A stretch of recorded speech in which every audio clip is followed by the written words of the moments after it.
Yes, friends of heavy metal, it's another edition of the Nuclear PodBlast. Thanks for joining us. I'm Drucifer. You can call me Andrew. Hope you had a good July 4th here in the States. You know, it's been about 3 months or so since our last PodBlast episode, which is longer than we would like it to be. But, well, actually not much has changed in the world of professional heavy metal since April. Bands still aren't touring. Albums aren't being made as often. Now, there's plenty of Zoom performances out there, which are pretty cool, but I think we'd all like to get back to some sort of normality when it comes to supporting our favorite bands out there. And if you haven't heard, Destruction actually did a show in Switzerland recently in front of 300 people who were all following COVID-19 safety guidelines. So that was pretty cool, and I'll talk a little bit more about that later in the episode. But still, there's no real touring going on for bands where they can actually make an income and sell merchandise directly to fans.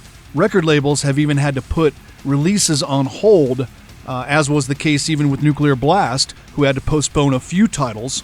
But we'll get to the release schedule a little bit later on and fill you in with what's coming down the line for Nuclear Blast. Hopefully you're staying safe, keeping healthy. If you're like me, your expenses for seeing live music locally as well as beyond have dramatically dropped, so I've been able to actually afford a little bit more vinyl recently. There's some great deals over at the Nuclear Blast store, nuclearblastusa.com. For all the new Nuclear Blast titles, there's pre-orders available. Got some deals over there as well, so check it out when you get a chance and grab some hot new wax for your turntable. So we got 3 interviews for this episode of the PodBlast. All veterans, actually.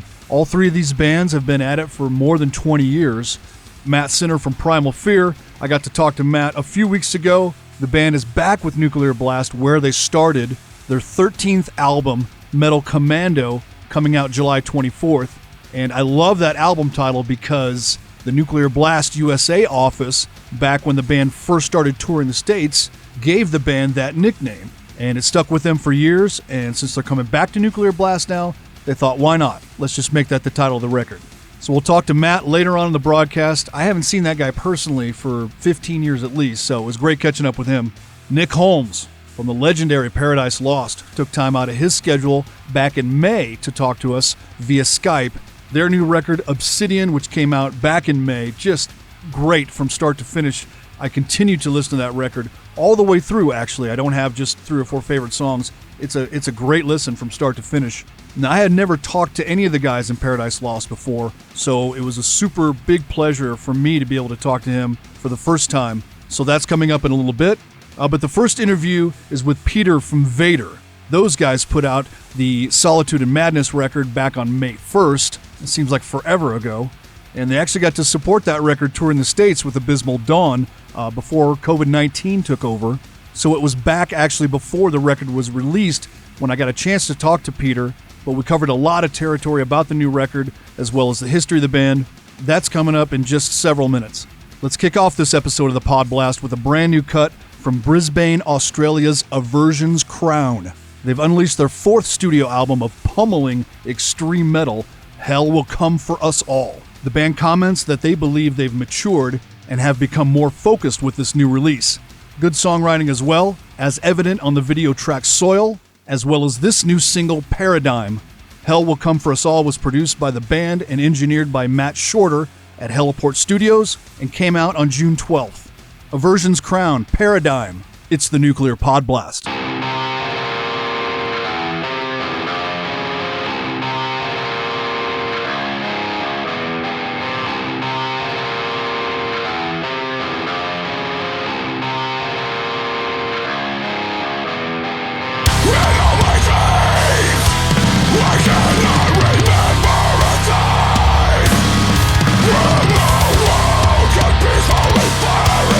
Something great, we're just become the land.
This is the Nuclear Podblast. Get more info at nuclearblast.com.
brand new metal from Heathen.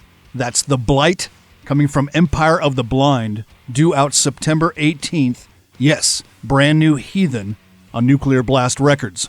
Before that, Aversion's Crown with Paradigm, and their latest album, Hell Will Come For Us All, came out back on June 12th. And this is Drucifer, the Nuclear Podblast, the official podcast of Nuclear Blast Records. Again, brand new Heathen on the horizon. Empire of the Blind is the band's 4th album overall, due out September 18th. I'm not shy about my age, and I've been a fan of Heathen since their Breaking the Silence debut in 1987. And the band had a pretty short-lived career compared to most of their Bay Area thrash brethren, but it doesn't mean their albums were any less loved or respected, especially that debut, Breaking the Silence. Their second album, Victims of Deception, came out in 1991, was released by Roadrunner, and had a little altered lineup and a little bit more modern sound, but the band still consisted of vocalist David White and guitarist Lee Altus. Now, I witnessed Heathen's reunion show at the 2001 Thrash of the Titans benefit in San Francisco, and to see the local audience react to the band being back was just awesome. Now, since then, Heathen released their third album, The Evolution of Chaos, in 2009, which also featured Craig Lum on second guitar. The album was widely respected, and although it's been many years, it kind of set the stage for this fourth album, Empire of the Blind, again coming September 18th. Now, I haven't heard any other tracks beyond The Blight yet, but I think the production of this album is better than The Evolution of Chaos, and although I dig this first song, I'll bet there's even a lot more to offer with the rest of this album. Now, the last album, most of the songs were at least 6 minutes long, so we'll see if they continue that trend on the new one. Talk about a great band live. I first witnessed VADER back in 1999, and although I had heard their records before that, I had no idea they would be so impressive on stage. That tour was called the International Extreme Music Festival, back when the music industry was trying to get away from the term death metal. And that bill also consisted of Canadian legends Gorguts and Cryptopsy, as well as some others. But VADER's more thrash-influenced death metal was super impressive. Now, that was VADER's first major tour of the U.S., and since then, Peter Wixarek has had an incredible career that altogether consists of 12 albums, including the new Solitude and Madness album that came out back on May 1st. Last year, Nuclear Blast preceded the album with the EP Thy Messenger, which was a bit of a teaser since it had a couple of songs from the album, along with a couple of exclusive tracks and a cool Judas Priest cover. And as I said earlier, they got to complete their North American tour earlier this year with Abysmal Dawn in support right before COVID-19 took over and shut everything down, basically. So it was an honor to talk to Peter about the new album as well as VADER's past. And let's hope the band can get back over here in the next year or two.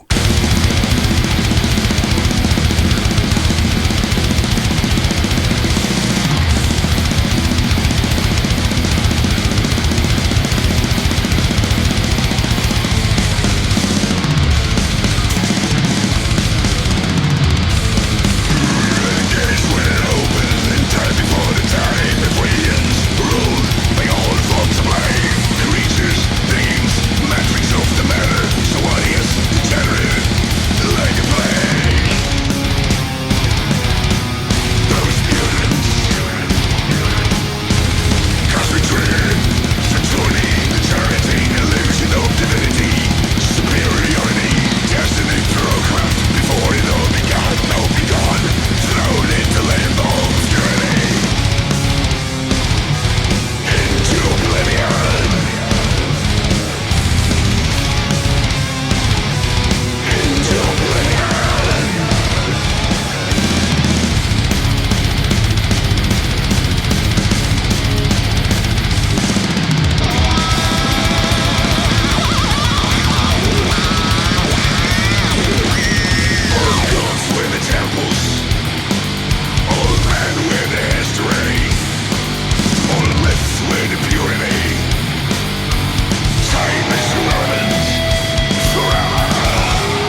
It's Drucifer back with the Nuclear Podblast.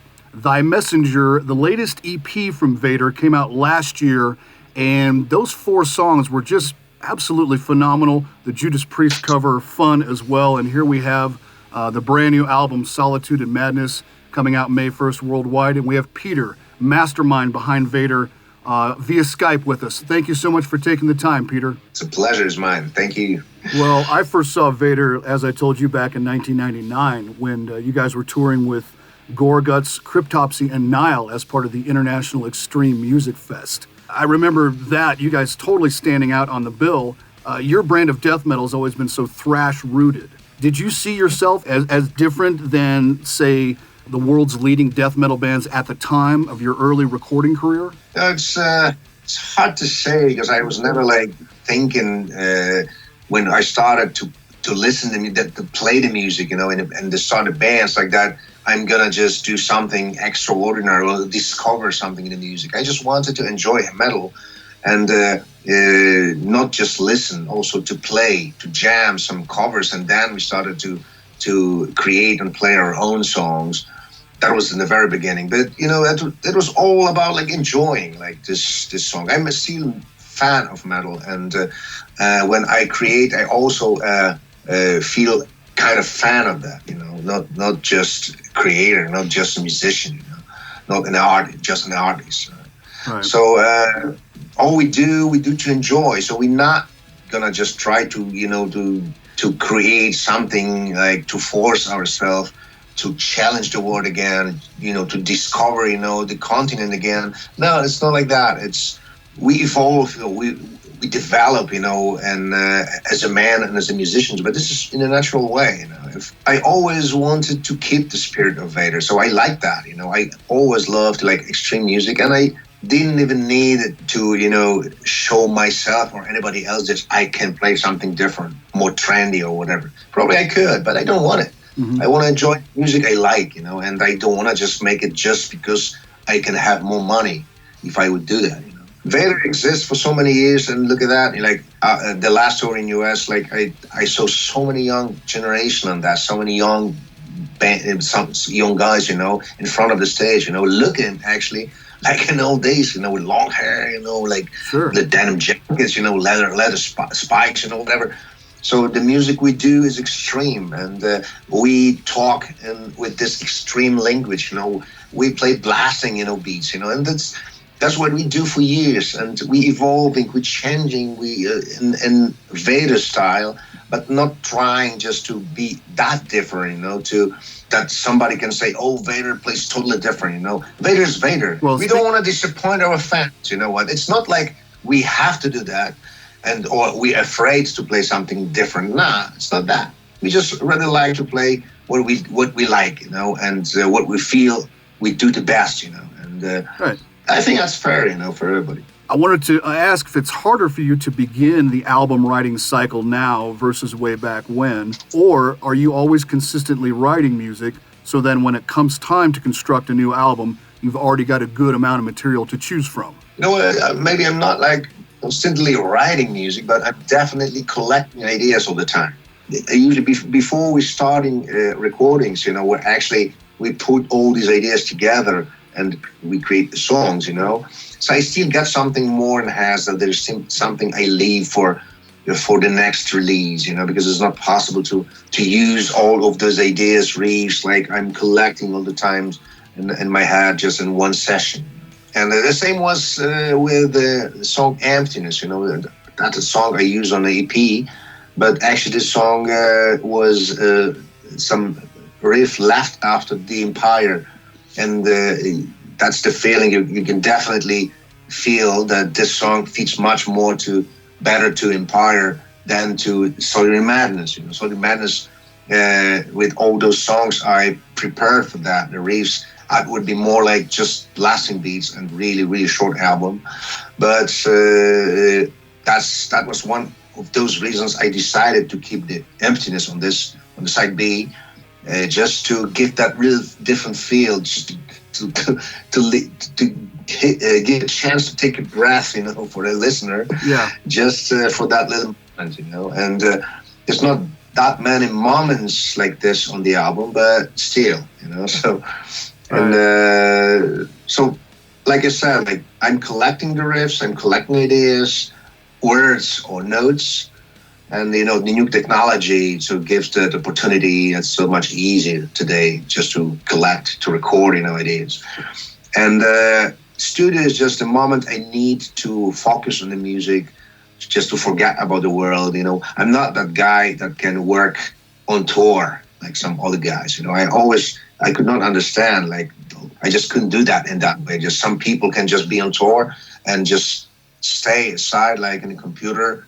I'm not like that. I cannot divide my focus. Like, if I'm on tour, I focus on tour, on the shows, like, having fun with fans, just see something, besides the venue, of course. Right. And when I'm at home or in the studio, I'm focused just on that. And I'm not just like wasting my, brain for something else, just for putting together riffs, like creating music. Like, right. But that's, just personal. This is how I work for years, and just, I can't imagine like other way. Well, I always thought that the best thrash metal wasn't always played at 1,000 miles per hour. It has to have a variety of tempos to keep it interesting. As with death metal, it cannot always be as brutal and bludgeoning as possible, or it gets dull very quickly.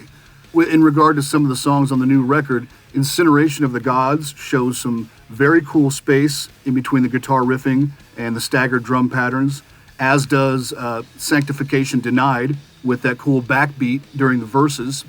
And Satan Wept again shows the band's thrash metal roots, and the closing track, Bones, has a very cool guitar riff pattern that seems inspired, by maybe the classic German thrash bands like Sodom and Destruction.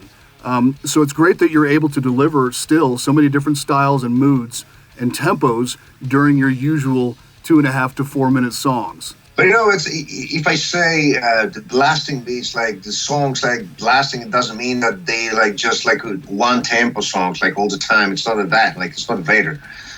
Even if we got just like a bunch of intense songs, each one will be a little bit different, So that's all about speed is speed, and speed was always very important factor in VADER discography.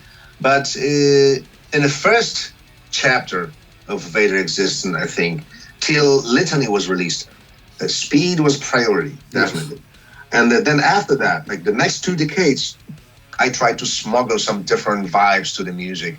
So that's why since then, especially after we recorded Revelations, that for fans was like for VADER fans, that was a revolution actually, because we never started album with a slow song, with a slow riff, and we never played a song that slow like Revelation of Black Moses that crowned the album, Mm-hmm. And actually with that one, so the last song and the difference of the last songs became kind of tradition, and I wanted to get off from that tradition on Solitude Madness. But all in all, the ultimate decision was just to keep the Bones as the last one, to crown the album. It's absolutely different songs, like you mentioned, and but I still think that fans, even those fans who love the blast beats, they will like that one too. Sure. It's just a bit different. It still sounds like VADER, absolutely. Well, Peter, congratulations on another solid extreme metal record. Solitude and Madness out May 1st worldwide. VADER still going strong. You started this band in early 80s, 1983, so it's just amazing that you've been able to stay on course, and congratulations on everything. And hopefully the touring world will get back to functioning again soon. You can get back on the road and bring the new record to the masses. Oh, man, we all hope that, I think. We all, everybody in this world now hope that this virus will be erased and we will just start to live again. Thank you for your time. Thank everybody around, and, see you as soon as possible. What can I say?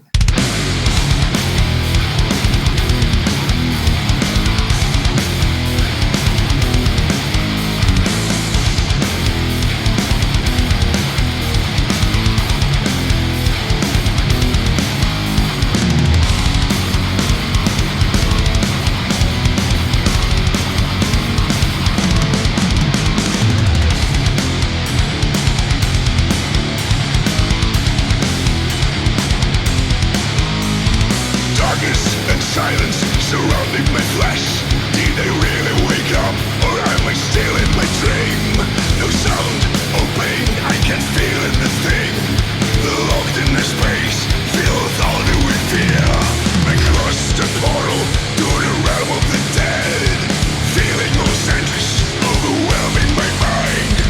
Thoughts mixed with stench of the tomb. No return, no future, no hope.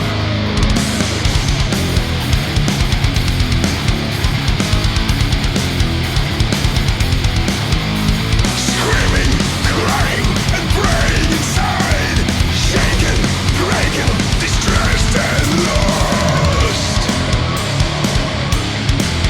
So lost.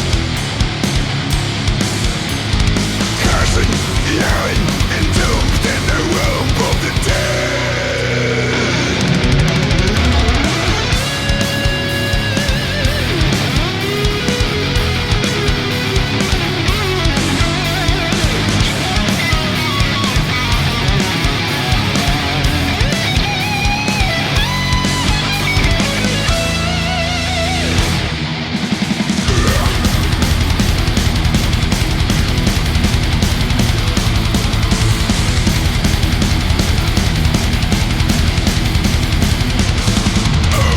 Buried in the ground, out of the world, untouched, unwanted, dead.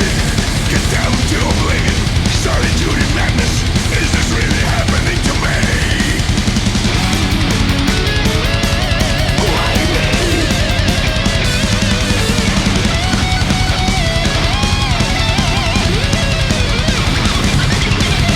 Left in obscurity, an often dead body where the soul shake forever.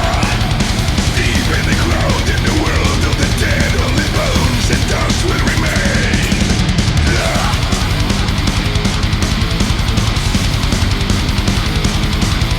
Present inside of my own dead flesh, shrinking in the limb of fear.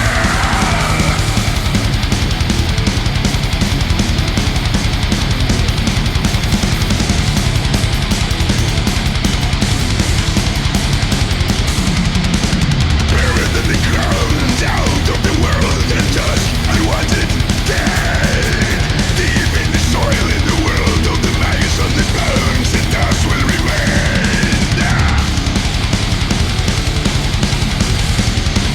Just bones and dust. Bones and dust. Ashes, bones, and dust.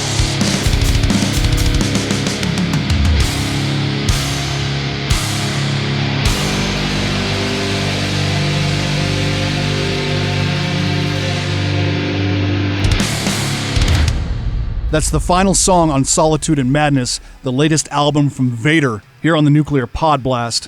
A huge thanks to Peter for taking the time out. Back in late April, actually, or early May, when they were promoting the new record. Just a joy to talk to him after so many years of listening to the band as well as seeing them tour. You heard Into Oblivion from the album before that. And thanks for joining the Nuclear PodBlast again. Releases to look forward to: Destruction are back with Born to Thrash live in Germany. Just came out, actually. We, of course, have the Primal Fear interview with Matt Sinner coming up, the Metal Commando record, their 13th release, and first one back with Nuclear Blast since being gone for 6 records. That's out July 24th. The ever magnetic and alluring Blues Pills, a new record, Holy Moly, coming out in August, on the 21st, actually. The 20th anniversary of In Flames' Clayman being released on August 28th. I can't wait to get a double vinyl copy of that. We mentioned last break the Heathen album Empire of the Blind, September 18th, and the new Cataclysm record, Unconquered, coming September 25th. Those are the upcoming Nuclear Blast new releases. You can go to nuclearblastusa.com to see what vinyl pre-orders are available.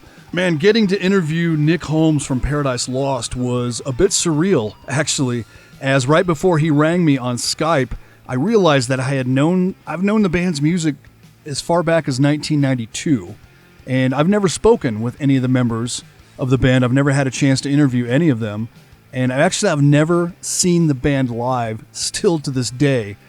It's almost a bit embarrassing, as much of a fan as I am of some of their records, but I've just never had a good opportunity to see them live. Now, there's plenty of Paradise Lost material that I don't like near as much as the stuff that I do, probably like yourself, since they've written such a vast array of musical styles over the course of more than 3 decades. I've always applauded their experimentation. They've always been confident about all of their albums and their choices musically, and they've always managed to keep a solid and dedicated fan base throughout all their years of existence. It was an absolute pleasure to speak with Nick about the new album Obsidian, as well as some other topics. Man, I really like this album from start to finish, and let's hope the band can make it back to the States in 2021 to support these great new songs. It's Drucifer back with the Nuclear PodBlast Obsidian, the 16th album from Paradise Lost, out May 15th, and we are honored to have Nick Holmes with us. Nick, I feel like I'm talking for the first time to heavy metal royalty, to be honest with you. So it's nice to meet you, man. I've been a fan for a long time. Oh, cheers, man. Thank you. Yeah, it's great to talk to you. Thank you very much. Yeah, what a great intro. Thank you. Oh, well, I think it's much well-deserved. I'm trying to think, I think it was Mortals Watch the Day, the song I started playing on my college radio show, probably my first introduction to Paradise Lost back then, and then to go back and find the Gothic record, and then proceed with Icon and so forth. Yeah, so I was going to say 1992, Mortals Watch the Day. That's a while ago, isn't it? Yeah, still a great song. You guys still do that one live? Yeah, we not recently, but in the last 5 years, I think we have. Yeah, so yeah. Well, it would be really easy, to start off the interview by asking how Obsidian differs from Medusa, or how parts of the album may sound like Draconian Times or Faith Divides Us. And I could do that with any band that has such a rich musical history and catalog. But I want to go back to when you and Greg sat down initially to start writing this record, because as I've read, you simply went in with an approach like, well, let's just see what happens. So tell us about your first conversations and sharing of ideas when it came to this release. We tend to be the same for every album, really. I mean, we're obviously very aware of what we've done in the past, but I think it's the previous album that is kind of the benchmark, and we think, okay, well, we did that on that album, so what we're going to do next? And the last one was very specific, doom death metal. That's pretty much what we wanted to do on that. And with this one, I guess when we first started writing, the first song was Fall from Grace, which is very in a similar mold to the previous album. But then as we went on, things kind of changed a little bit, and everything became a little bit more varied, I think. But there's no master plan with it, really. I think it's like anything creative. You just got to dive in and see what happens. We certainly there's no massive plan, really. I could say, okay, well, let's have an acoustic song, but it might not even happen. So we just don't. I guess we've never really written like that. It's just best to just start writing and see what happens. Was there a little bit of trepidation or nervousness about something after so long? Like coming into this with a whole new plan? It's always hard writing. I mean, every album we do, I just always, after we've done it, I think I just don't know if we can do that again. But then after 3 or 4 years, you realize that you can. And it's once you start getting into the writing process, it starts snowballing. It starts building up momentum, and then before you know it, you've got 3 or 4 songs, and then you're on a bit of a roll. I mean, it's like 16 albums you do. When you're writing, you kind of hit dead spots. You do your days where you're just really not creative or productive. But it's just keep at it, and then other days it's great. So it's and it's still as exciting writing songs as it's ever been. I think I can speak for both of us. We still absolutely love writing songs. We still get really excited by it, and it's pretty much one of the best things about the whole thing of being in a band. The writing songs is great. We've always loved doing it. Well, the opening lines to the album opener, Darker Thoughts, that lyric, but this one-way street you're on, you'll never be fulfilled, and this one-way street you're on is gonna get you killed. I know that you've always kind of held your lyrics a little bit close to the chest and kind of like to let people figure them out for themselves, but right away you paint a pretty dark picture with that opening line, so there has to be some influence coming from somewhere. So I'm curious about that. I guess it's about making what you choose in life and the decisions that you make and how they're going to affect things. Consequence. Consequence is something that I think about a lot as I've become more of a mature man. When I was younger, I kind of jumped in head first to many things without thinking about the conclusions or what the repercussions it may have down the line. So I guess pretty much it's just about taking the wrong turn or taking a step too far in certain situations. I guess seeing my children become young adults, and seeing them start to set out in the world, maybe that's had some kind of impact on my mindset with certain elements of the lyrics. But yeah, it's mainly about consequence, I suppose. That's interesting you say that, because I think everything changes in the world once you become a parent. How you perceive something, everything changes now that you have children in the world. Yeah, it certainly does. Yeah, and also as and different periods in their lives as well. I mean, when they start schools, it's different, and when they become adult again, it's a really different thing altogether than when they're like babies or whatever. It's each period is totally different. Meanwhile, all it does is remind you how old you're getting. For sure. The variety that's shown on Obsidian is impressive, and nothing that is new. Nothing that is new for the band, obviously, showing a nice variety. I suppose after such a brutal and more simple approach like Medusa, like you said, it was time to deliver something with a little bit more moods to it here and there. Yeah, I mean, we've done lots of different styles over the years, and as long as it's very dark, but I mean, it doesn't always have to be kind of banging noise or brutal kind of double bass drums all the time. You do lose a lot of subtlety, I think, sometimes when everything's just brutal non-stop. I mean, that part of the reason why we started doing like the 1 second album, the Host album, was because we just wanted to do dark music but in a different way. I mean, that was the whole kind of point of those albums. But so yeah, there's you can still make things heavy, but not necessarily in a kind of like someone hitting a tin can for 4 hours or something. There's other ways you can get a real darkness in the music, even if it's acoustic. And we're also big fans of the 80s, the kind of music that was around in the 80s. It was very influential on us, and had a lot of that stuff's hard-coded into us purely because it was always around when we were kids. Even though we were young metal guys, that stuff was always out there, and I still maintain it's probably one of the best decades for music. Well, that's a perfect lead into my next question, because you mentioned the first single, "Fall from Grace," having a familiar sound for Paradise Lost fans. However, the second single, "Ghosts," is sort of, I guess, your tribute to that late 80s goth scene that you grew up knowing in England. Was the idea to give the fans something familiar and then something completely different with those two singles? Yeah, I guess so. Yeah, I think it's hard to pin the album down with any song, really. I mean, people sort of give an opinion on a song, and then they kind of judge what they think they judge what they think they're going to hear, and it's not really the case. I think every song's quite different on this. But yeah, the other song that's reminiscent of the kind of early goth stuff is probably "Hope Dies Young." It's kind of like the jangly guitars, which is very reminiscent of that sort of stuff around that time. And it's not, like I said, it's not a case of we were kind of big fans of that. It was just always around, there was so much of it around, and that music, you never really hear it anymore. These bands are very much, it's of a time, and it's of the 80s, and there's no one really doing it anymore.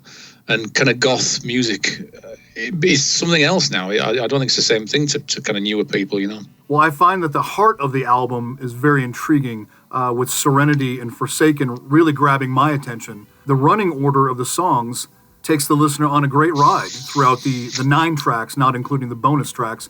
Was the running order something that took time to work out, or am I kind of reaching too far for this? No, we always think about the running order. It's always... we always think of albums in like vinyl days. We think of A-side and B-side, first song on the first side and the opener on the B-side. Yeah. We still think of vinyl, and I always sort of think of an album as being a little bit too long for this one side of a 90 cassette, so you've got to flip it over. So you can't have 2 albums on one. And it used to annoy you when you had to put this last song on the second side. So I always sort of kind of go, we always think very kind of retro in that respect. I always play the last 30 seconds of each song and see which song goes nicely into it afterwards. Yeah, we definitely think about that aspect of it. Yeah, I mean, as kids growing up, we always loved that aspect of which song was the first song on the second side and all that kind of thing. When you guys put together the song Ravengast, which is the final song on the record, was that immediately, okay, this is going to be the ending track? Because it kind of bookends the album with some pretty brutal stuff. Yeah, I don't think. No, I don't think when we wrote it, we thought it was going to be a final song. I mean, it was probably a toss-up between that and "Here the Night," which is now a bonus song. So we thought, well, it's one or the other, you know. And then we just thought, okay, well, we'll go Raven Gas. So yeah, at the time, when we write the songs, we definitely don't think about order, apart from Darker Thoughts, which was written initially as an acoustic intro. We were going to do the acoustic intro type thing, and then it just turned into a song really quickly, and then subsequently it became the first song. So yeah. So I was glad to get a physical copy of Obsidian before release, as the packaging and artwork is super cool. Seems to be like 6 or 7 different actual art pieces done for this record. Does the band have an active involvement in the visual aspects of the releases these days, or are you guys simply more focused on the writing and the delivery of the material? No, I mean we've got to like the artwork. I mean, it's really important. Yeah, it's again going back to what I said previously. We grew up with vinyl, you know, and we love artwork. You know, we still.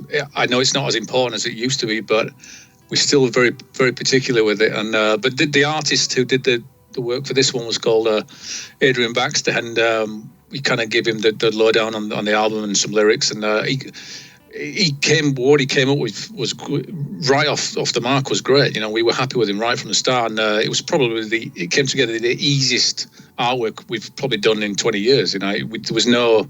It's so subjective, I find. You know, artwork is even more subjective than music. So yeah, it worked great, and yeah, of course, like I said, the artwork is very important to us. I wonder if Glenn Danzig will say anything about that skull on there.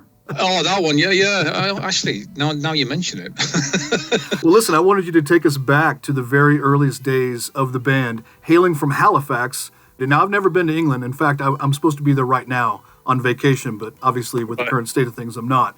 But Halifax, located between Leeds and Manchester, what kind of influences did you have to take from when you first began putting the band together? And are those influences still something that you draw creativity from today? Yeah, I mean, we were very much into the sort of tape trading circuit, and and before that, I mean, we used to get like import albums from Germany, sort of noise record imports. Yes. And there was a record store in London called Shades Records, which used to get all the mail order albums. So I mean, you know, the first edition of Rain in Blood, when that came out, I remember I bought the American version of that. Nice. It was like £10, which is kind of like probably like £100 today. Probably not that far off, actually. Right. So yeah, no, we were sort of very connected with the scene and what was going on, and the thing about England, you don't have to travel too far. You know, I mean, London's quite a way away from where we came from, but you know, Manchester, all the big bands would come through there and play. Manchester Apollo, I think I saw Slayer there in 1987. Mm-hmm. So yeah, maybe we weren't. It wasn't like we were kind of like in some like weird little country place where you couldn't get out of, you know. So it's quite well connected, the UK, you know. Well, I didn't have any other questions, Nick. I'm wanting to ask you though: is there something that you'd like to tell the Nuclear Podblast, something about the record, something about the current state of the band that I didn't cover? No, that's it. The album's out. Hope you enjoy it. There's plenty of time to get into it before we get over to America, I guess. But as soon as we can do, we will be there for sure, because the last tour was great. We really enjoyed it. So as soon as we can get back there, we will do. And really, really hope that you enjoy the album. And let us know what you think on our Facebook page. Nick Holmes, Paradise Lost, Obsidian, out May 15th. Congratulations, man, on a superb record. Really enjoying it so far. Thanks, man. Appreciate that. Thank you. Cheers.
Words I don't know.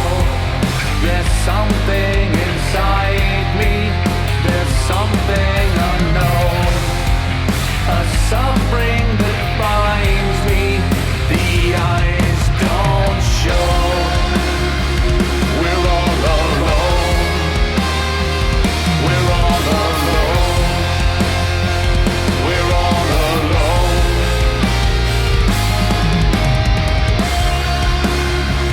We're all alone. We're all alone. We're all alone.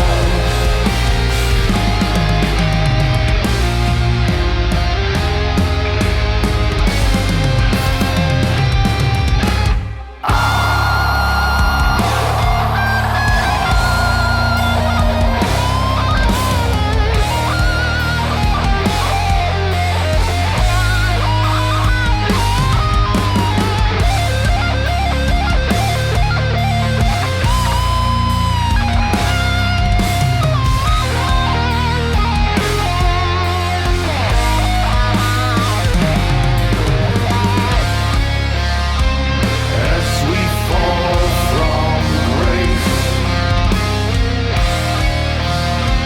and we touch death's hand too soon.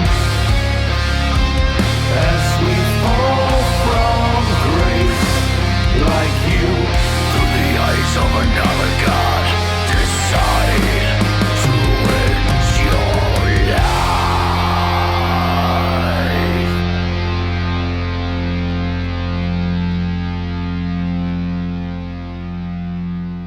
This is the Nuclear Podblast. Nail to the fucking cross!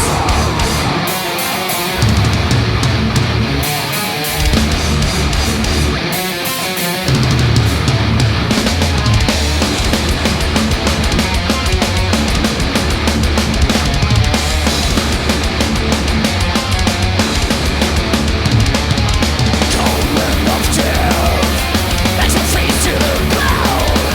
Till we find your breath, so those cows in the stone.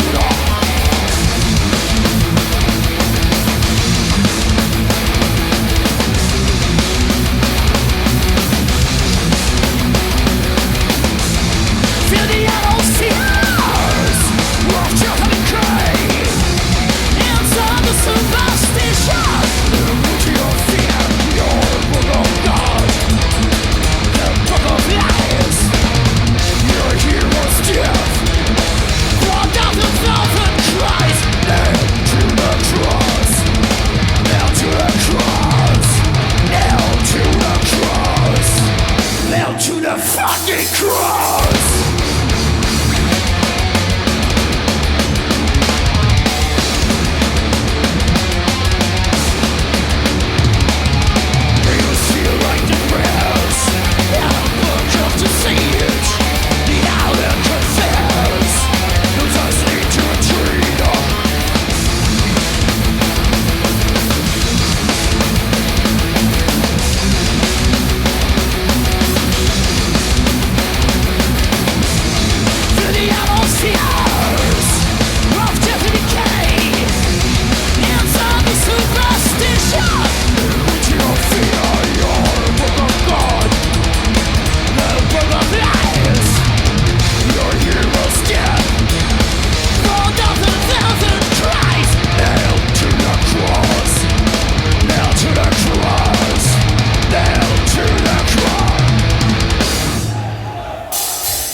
Cross. Some live destruction.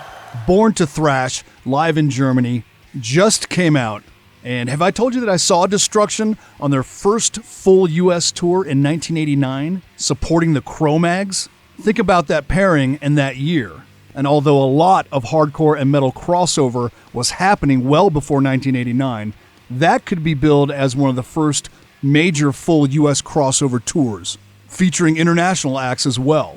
The show was at the infamous Outhouse in Lawrence, Kansas, where I probably saw 35 or 40 shows over the course of a 10-year period.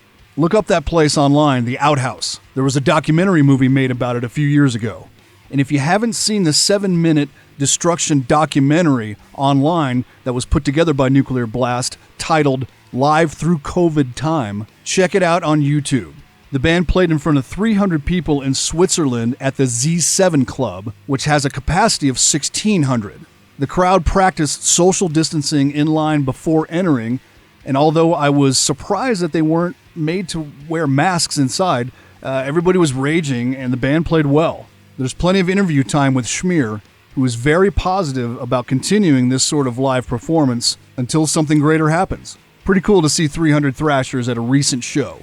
Thanks to Nick again from Paradise Lost for taking the time a couple of months back when Obsidian was released. Such a great interview. Now, I first saw Primal Fear live in April of 2001. The band played their first show in the U.S. at the New Jersey Metal Meltdown Festival. The band's third album, Nuclear Fire, had just been released, and Nuclear Blast had very recently joined forces with Century Media in North America. So there was a little shakeup as far as the staff and the office being relocated to Los Angeles from Philadelphia. But the band's appearance at the New Jersey Metal Meltdown was a sounding of the alarm for the band's exposure on this side of the Atlantic. They had a crazy, rabid crowd there to see them. I remember the autograph signing session before that was at least 200 people deep in line. I've gotten a chance to hang out with Matt Sinner, the bassist of Primal Fear in Germany and the US. It was great catching up with Matt. I haven't seen them since that Brave Words and Bloody Knuckles festival almost 15 years ago here in the States. The band were supposed to tour the U.S. in support of Metal Commando with Symphony X already this year.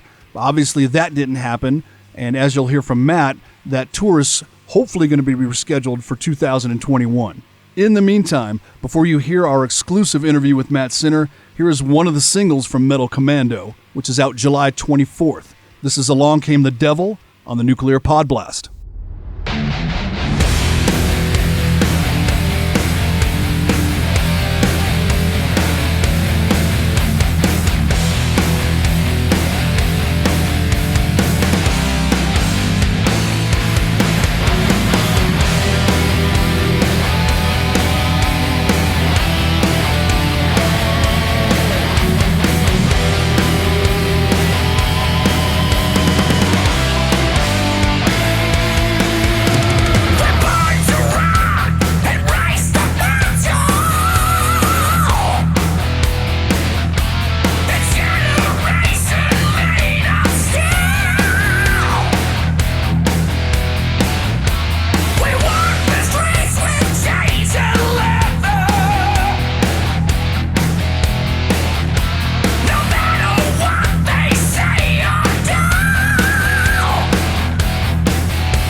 It's the Nuclear Podblast, and we've got live with us right now Matt Sinner from Primal Fear.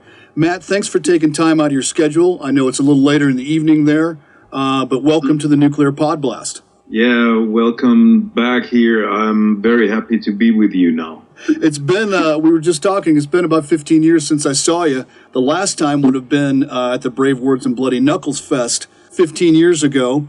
So I'm excited to talk to you again, and we've got a brand new Primal Fear record to celebrate. So congratulations on album number 13, Metal Commando. Thank you very much, and what a nice number, huh? Yeah, no kidding. The title of the album, for me, is great because I believe it was us in the Nuclear Blast North American office that gave Primal Fear the nickname Metal Commandos, correct? Yes, and we remember that one. And when it was clear that we sign again with Nuclear Blast after some years of absence on another label, we came up with the idea to call the album Metal Commando, because that name always was surrounding us through all these years until now. And we said, come on, this is a good connection. Call it Metal Commando like the US guys called us when we were there for the first time or the second time or whatever. And we gave it to the guy who was responsible for the artwork, and he came up with the artwork. And everything fits so well together. And also the journalists in Europe, for example, and in Japan, they like the album title. Good to hear. Well, again, the band's 13th studio album. Tell us what that does for a band with such a long recording and touring history to come back, in essence, to where you started. Well, for us, it's something very special. I think the move back to Nuclear Blast gave us a lot of memories back, which was great. Still people working there, which we have a good connection. And Markus Steiger himself, he talked to us through the last 4 years that he wants us back and wants to work with Primal Fear again. And these connections together gave us a lot of motivation to write a great album. And everybody was really focused in the band, in the recordings and the songwriting. And I think we did a great album. In my view, it's the best sounding Primal Fear album of all time, and the production, in my view, is very, very good this time. Well, I remember when working at Century Media before the merger with Nuclear Blast and getting the debut Primal Fear album in 1998. Upon first listen, Chainbreaker coming through those speakers. I don't recall exactly what it was about that day, but it was exactly what I needed. Razor sharp, well-written, heavy metal. The band wore its influences on its sleeve, so to speak, but the energy that came from that record the first time I heard it, as well as all Primal Fear records, how do you manage to keep delivering that same high level of energy within the band's songwriting? Well, I think first of all, we reached a level during the last 6-8 years, which was really, really getting better and better and improved, and also on stage it was really, really a unit, and we enjoyed to play together and take it very serious. Every concert was really, really important to us, and we toured the whole world. We toured everywhere. Let me say, aside of Africa, where maybe we are not so well known, but the rest of the world we toured and had great times, and more fans and even better chart notifications, and everything was going so well that the move now to Nuclear Blast gave us a little push to make it everything a little better. We started writing songs for this album last summer, and already the first ideas were really, really cool and gave us a little piece that there is not too much pressure inside the band regarding the songwriting and the melodies. So our first ideas were really cool, and even then we enjoyed it more and more to write this album. So in the end we have 30 songs, I think. Skipped down to 20, skipped down to 16, made a pre-production. We're going into the studio, started with the drums, and it was just a pleasure to record this album. I Am Alive, a hard-driving opening track, sets a good pace. Was this an obvious opening number for the band? In my view, I Am Alive is first a great statement. In these days, we all living in these super crazy days, and I think it's a cool statement. And to open up the album with this track, this fast-driven drums, riffs, melodies, a huge hook, I think it's a good opener for the album. And as usual, you deliver a variety of styles throughout Metal Commando. The slower songs like Along Came the Devil, which is right after I Am Alive, and another slow stomper, kind of like Hear Me Calling. The latter song seems to be a reflection of how band life truly is, by constantly coming and going.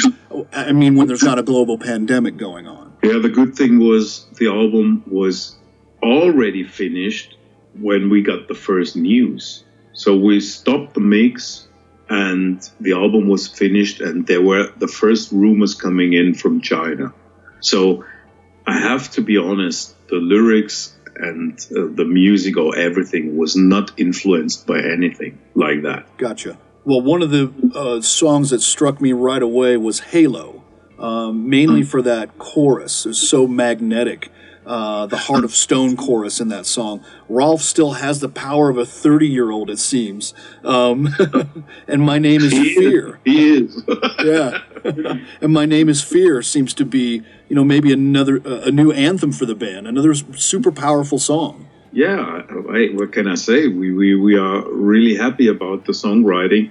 We thought the tracks are really, really very well in the flow, and everybody adds a little percentage to his performance that we can make a really, really cool mix for the songs. And like Halo or My Name is Fear, it's the faster tracks on the album. So it belongs to Primal Fear, and it will be another good job for me to make some suggestion which songs we're playing on stage again when we're allowed to do it again. Mm-hmm. There's also an acoustic ballad, I Will Be Gone, and that really stands out from the rest of the songs. I know that you and Rolf shared the lyric responsibilities on Metal Commando.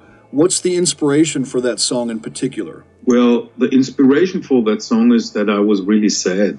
And I was having a songwriting session with Magnus Carlson, and we came up with a music I came up with the lyrics, and we put that together. The question was, how are we going to do that with a production? Do we add some big drums coming in at 1 minute 30 like obvious? Do we come in with fat guitars left, right, and make it a huge rock ballad? And we said, we have so many riff-orientated and cool songs on the album, and a lot of metal on the album, that we try to keep this ballad very, very simple, authentic, and stripped down as much as we can. 2 acoustic guitars and a cello. We didn't need to come in with drums. We didn't need fat guitars. We just had this song very, very stripped down in the middle of the album, and before and after that song, you got the metal. Well, normally, with a new record out in this time of year, you guys would already be in early festival mode, supporting your new album. What does Primal Fear have planned for anything online, or how is it that you're going to deliver yourselves to your fans when the album comes out? So first of all, I have to say we have already finished a 28 American-Canada tour together with Symphony X, which didn't happen, which is postponed to next year. I remember that. Was the first step. Yeah, that was the first step planning to promote the album, was a 28 show tour. So next year, hopefully.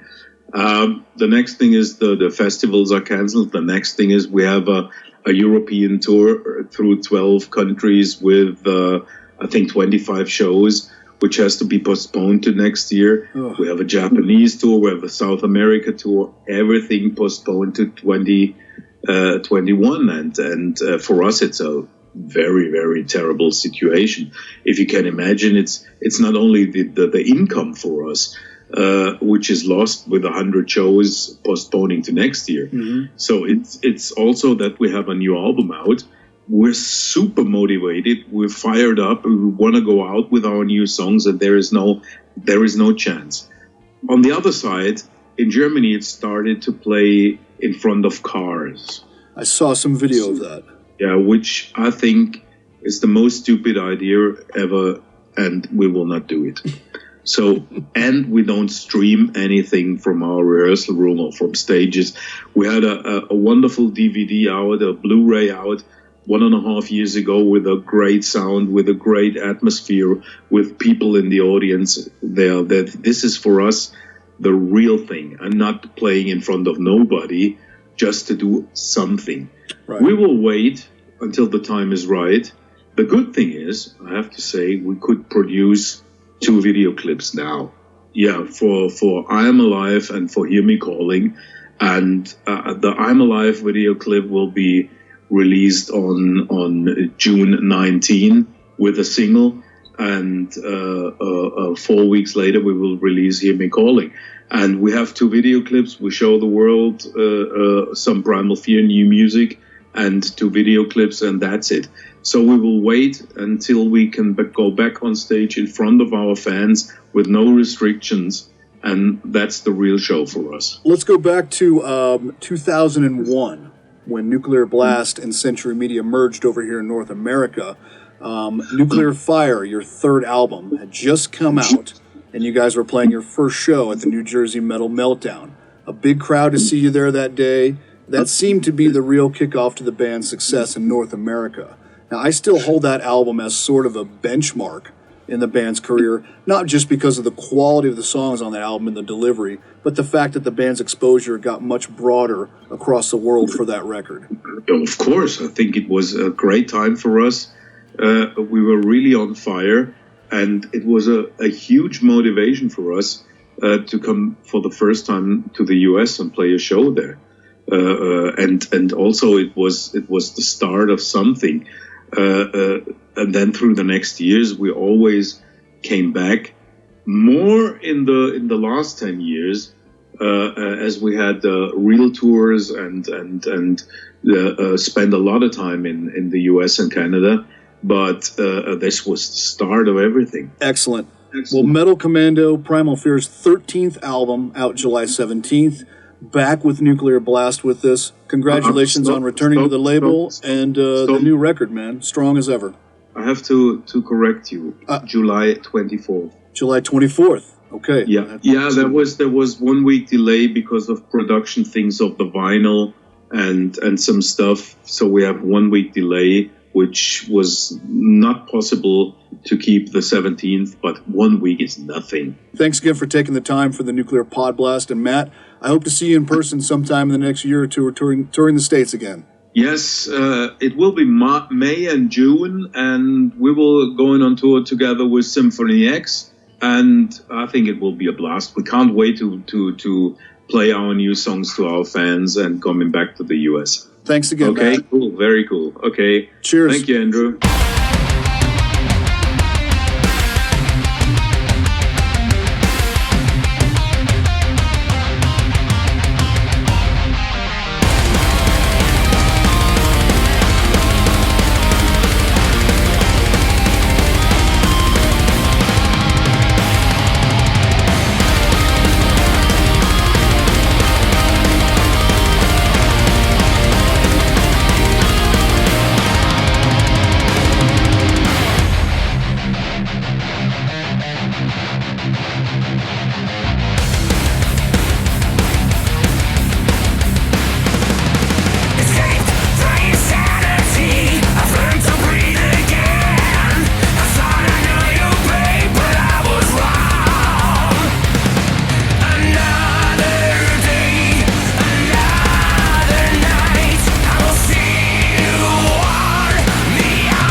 Thanks for checking out the Nuclear Podblast. Music to mangle your minds.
That's your classic blast cut for this episode of the Nuclear Pod Blast, courtesy of All Shall Perish and the Price of Existence record. Came out in 2006. That, of course, is Eddie Hermida on vocals before he, of course, joined Suicide Silence. So hope you enjoyed that. Primal Fear before that, My Name is Fear, as well as Along Came the Devil from the Metal Commando record, coming out July 24th. That's just in a few days. Excellent talking with Matt Sinner again, and obviously you're not going to see those guys performing online or at a drive-in anytime soon, and hopefully those dates with Symphony X will be rescheduled for 2021. Now, I just looked this up, actually. Aside from the 13 Primal Fear albums that Matt Sinner and vocalist Rolf Scheepers have done together, Matt Sinner has 19 albums out with the band Sinner, which goes back to 1982, I believe. And of course, before helping form Primal Fear, Rolf had 3 albums out with the one and only Gamma Ray. So that's 35 albums between those two gentlemen in the world of heavy metal. Wow. A couple more tracks to wrap up this episode of the Nuclear Podblast. The Blues Pills, another record. Awesome. Holy Moly coming out August 28th. So you'll hear the single Kiss My Past, which is super groovy, man. I dig it. But first, something from the Clayman 20th anniversary reissue from In Flames. Now, of course, they remastered the original record, but the current band has re-recorded 5 of those songs that you also get on this reissue. Now, I always brag about being involved with In Flames right after they broke in North America. And in fact, I got to see 12 of the shows on the Nightmare Before Christmas tour of 2000 with In Flames, Nevermore, and Shadows Fall. I was working for Century Media at the time and handling press and radio interviews for Shadows Fall and Nevermore on the road, but that's when I first got to know the In Flames guys. This was just a few months before the Nuclear Blast merger with Century Media, which of course lasted a decade. And what a great time for all these bands. Shadows Fall were about 6 months into the release of their Century Media debut of One Blood. Nevermore were on the road constantly at that time, supporting Dead Heart in a Dead World. And of course, In Flames had just released the Clayman album. What a great tour that was. Man, it's hard to believe it's been 20 years, and I can't wait to get the 20th anniversary reissue of this album on double vinyl. This is the re-recording of Clayman, and that closes out this episode of the Nuclear Podblast. This is Drucifer. We'll talk to you next time, and thanks for being so damned metal.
Spending too much time with myself.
the cheetah. I hold my head up high. I hold my head up high. I kiss my past goodbye. I hold my head up high. I hold my head up high. I kiss my past goodbye.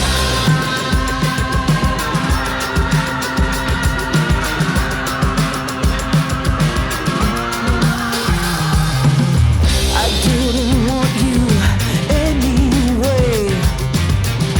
I just didn't have the heart to say. 'Cause you grasp like a beggar, lies like a seller, wine like a baby. He smell like a hoe, but talk like he lazy, keep acting crazy. Ooh, I hold my head up high. I hold my head up high. I kiss my past goodbye. I hold my head up high. I hold my head up high. I kiss my past goodbye. Kiss it, bitch.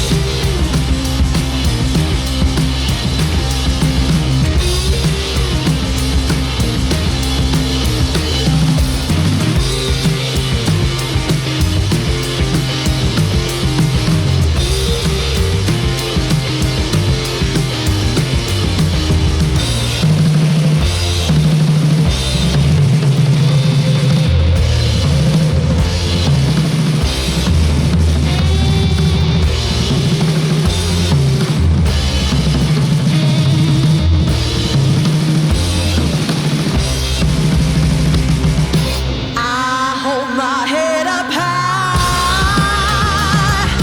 I hold my head up high. I kiss my past goodbye.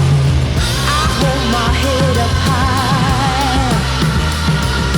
I hold my head up high. I kiss my past goodbye. This is the Nuclear Podblast.